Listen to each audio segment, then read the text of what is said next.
So if you're like me, a 20-something-year-old woman who is a fan of anime, who may or may not spend way too much time reading fanfiction about boys who are, I don't know, let's just say, boyfriends or something, you were probably excited for the new season of Free, Men in Tight Shorts. While the show had a literal fuck ton of spin-off movies, it hasn't been on air since 2014. We've waited 4 long years to find out what the Iwatobi boys were doing post Haru Makoto's graduation, and damn it, it was about time we got back to seeing those beautiful shirtless boys. And boy, this episode didn't disappoint in the shirtless Speedo-wearing boys department. But there was something else about this episode that didn't disappoint me. In fact, it was probably the best part about it. As I said before, the Free franchise, yes, I'm calling it a franchise. Have you seen the amount of official merch there is for this fucking show? Had a ton of spin-off movies, mostly about what life was like before the Iwatobi 4 came together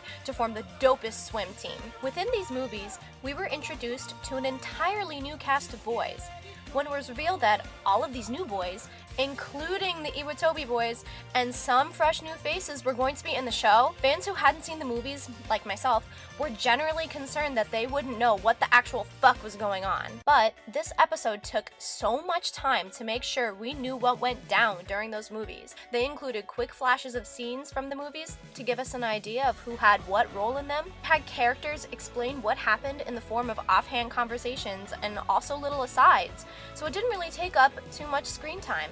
And they even made this brilliant fourth wall breaking joke that basically said the plot of one of the movies. It's crucial that a first episode of an anime that's in its 3rd season not only grab your attention, but remind the viewer about everything they've missed or may have forgotten during its fucking 4-year hiatus. And the first episode of Free, Iwatobi Shirtless Club, did such an amazing job of cueing the viewer in without being incredibly boring or mundane. Right off the bat, we had references to old jokes, 2 races, and lots of eye candy to enjoy for the 24-minute run of the show. If you're a fan of Free and were worried about the first episode, really, don't even sweat it. This episode was so good.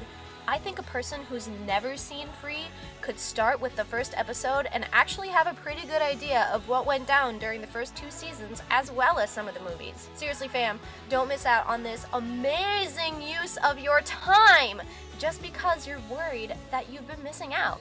Kyoto Animation's got your back on this one. Let's go watch some boys swim.